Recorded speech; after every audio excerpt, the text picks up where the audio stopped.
people saying like, oh, you should be arrested, or, you know, you're a predator. Whereas if they understood the law, if they understood better, they'd realise what I'm doing isn't breaking the law. Because you see it as like very black and white, like this is It the is, line. yeah, it's like they try and say it's a grey area, whereas the law is black and white. If they were underage, okay, arrest me, but they're not, and until then, the police officers can join me. So you don't think there's any like nuance to it? No.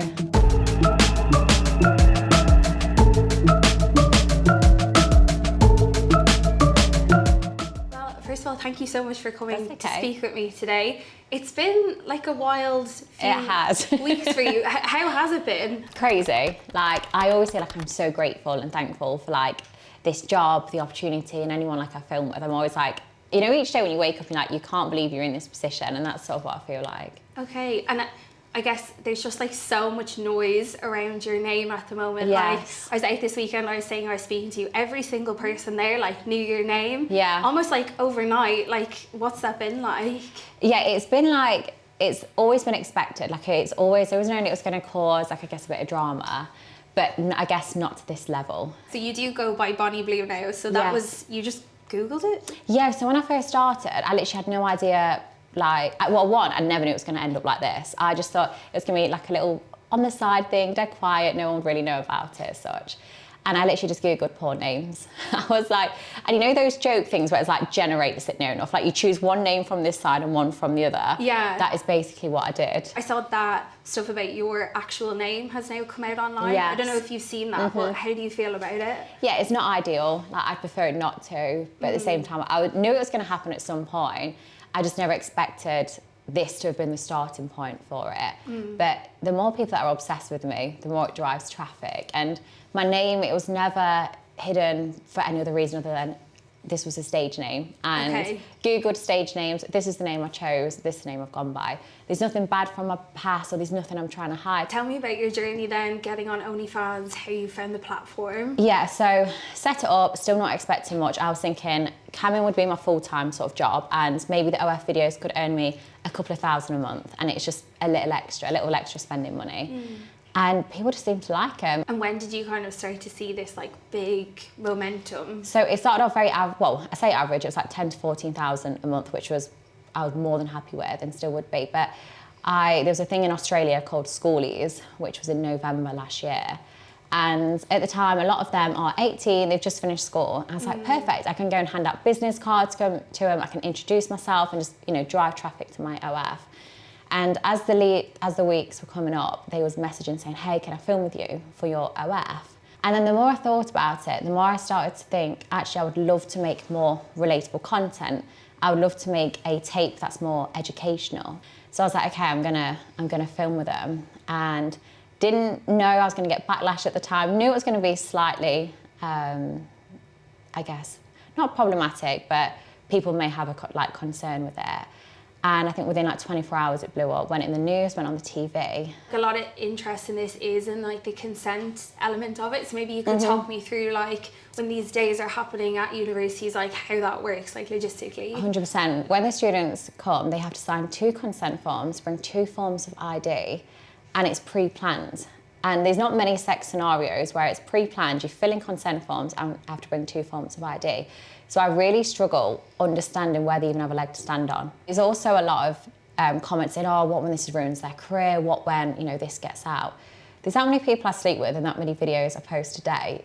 Even if you was looking for someone, it's hard to pinpoint who's who.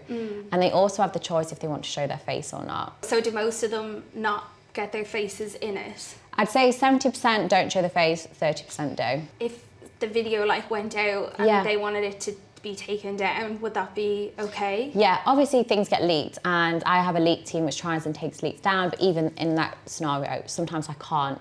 The leaks, you know what the internet's like, you sometimes can't get leaks taken down. But that hasn't happened yet. I've not had one person come forward and say, hey, I want this video removed. There is a serious amount of comments calling you a predator, saying like what you're doing is exploitative. I put posts online and they can choose if they want to come and see me or not. It's their decision, it's their bodies. And I've said 18-year-olds can drink, drive, sign up to the army. Why don't we allow them to have consensual sex? Do you think that there's any part of them that is, because you say schoolies and freshers, do you think there's any part of them that is like more vulnerable than other groups of people? Yeah, possibly. So they are younger, but like I said, it's their decision. Because you see it as like very black and white, like this is It the is, line. yeah. It's like they try and say it's a grey area, whereas the law is black and white. If they are underage, okay, arrest me, but they're not, and until then, the police officers can join me. So you don't think there's any like nuance to it?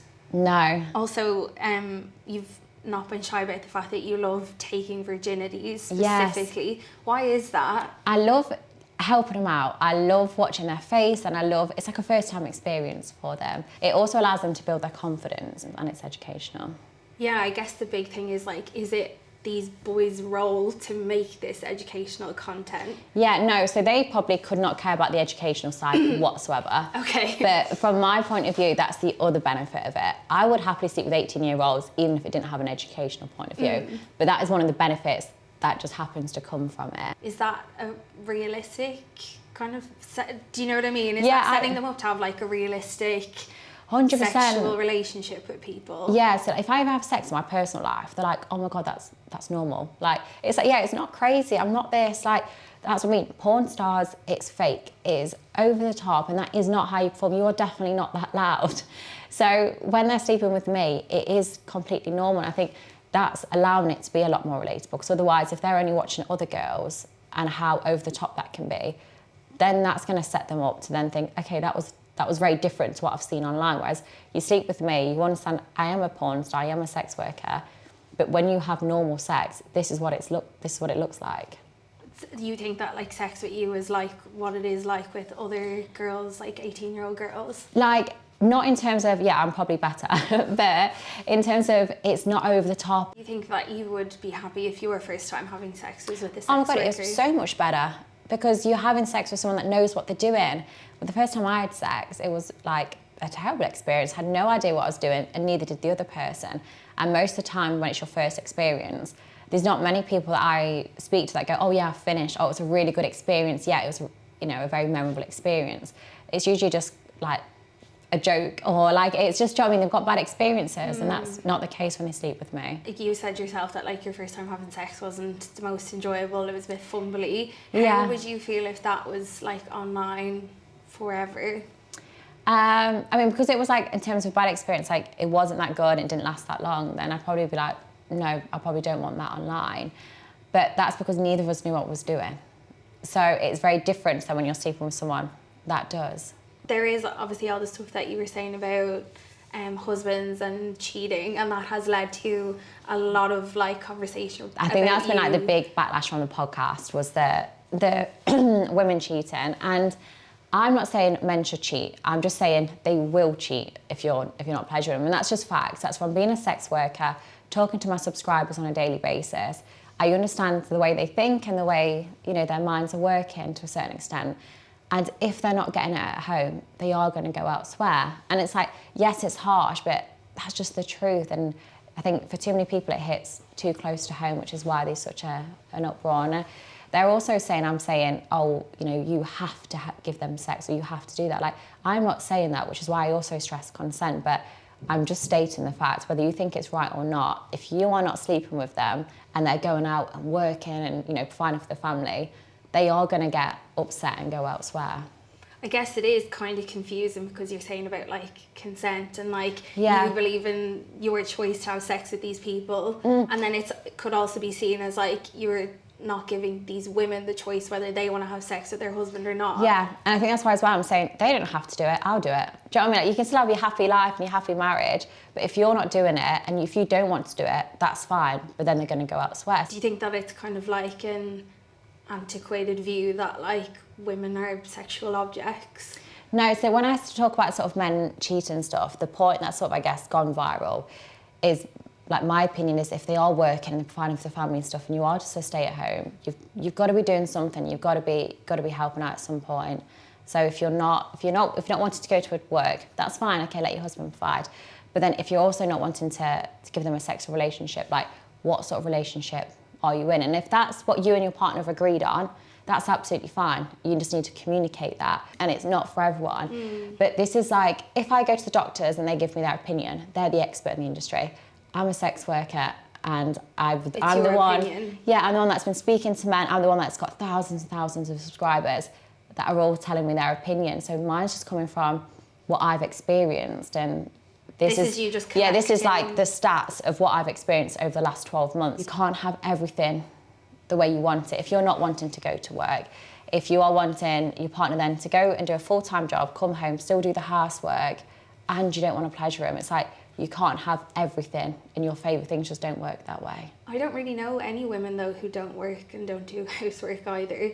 Yeah, so like a lot of the people when I was a escort or like my subscribers, they'll explain to me how they've gone to work, they've come home, the wife's nagging about things, and they're like, look, we've still not been intimate for years, or she didn't even touch me. So like I said, it's just from like the experience I've personally had. And you have this like massively growing profile now. Do you feel like any responsibility to... Like, not in terms of the women, no. My content and everything I do is for men. Like, I focus on pleasuring them. My videos are made for them. It's not made for women, and I don't have a female target audience. However, I just share my stories and my experiences, and they can take from that what they will. I would just be curious to know, is there anything that you have seen online of like feedback, comments, backlash that has made you go, oh, or like even that you've like considered it for a second? Probably, I sort of been debating last night, maybe I shouldn't have got my mum on the podcast, just because I completely understand the hate I get, but it's not nice seeing it when my family get it. People are saying that's not her mum, that's another adult star, or that's a paid actor, and it's like, it's just my mum. Like, it's not that deep, it is just, that's my mum and that's the end of it. Why do you think people are like struggling to believe that that is your mom? I saw that video as well. Yeah, I think it's because, yeah, in a way what I do is shocking to some people. And I never sort of tell people, this is what you should do. You should go and sleep with all these students. I just share my story. This is what I do, this is what I enjoy, this is my hobby. And my family support that. And too many people don't understand why someone would be proud of that. But when you break it down, my mum sees I'm happy, therefore she's happy. And people think there's more to it, and there really isn't. But I knew that was going to happen regardless. Like, my family was getting hate even before they started to show their face on my social media, because it was like, gosh, your family must have done you wrong, or, you know, you must not have a family, or your family's not in your life. So that sort of gave my sort of mum an opportunity to show, look, she is in my life, she is proud. And then the hate switched. It was like, oh, because I do what I do, it must be your fault. So it's sort of like, I try and did something right by saying to social media, look, you can have a family that support you. I did that, and then it sort of gained more backlash anyway. So that's the only sort of thing I've seen or read where I'm like, oh, maybe I shouldn't have done that. Where do you like see this going in terms of all the backlash? Like, do you think it's gonna die off, or what's your hopes for it? No, it just makes me more rich, to be honest. Okay. Like this morning, another news article went out on TV saying it's wrong and it shouldn't be allowed.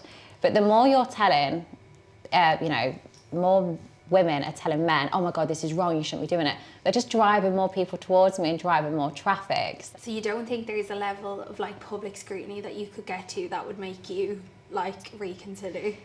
Not really, no. Like I said, I've not seen any other OF creators go through what I'm going, so it's hard to even picture what's to come. Like, there's no guide, there's no instructions of, okay, because I'm in the publicity now, this is what's going to happen in 2 years' time. Like, I have got no idea. And even some of the calls and interviews I've got this week, I would have said that's not possible for me to do, yet the opportunities keep coming or things keep changing. So I don't know what the outcome's going to be. I don't know what it's going to look like long term. But the key thing is, make sure you're happy each day, and the rest will work itself out.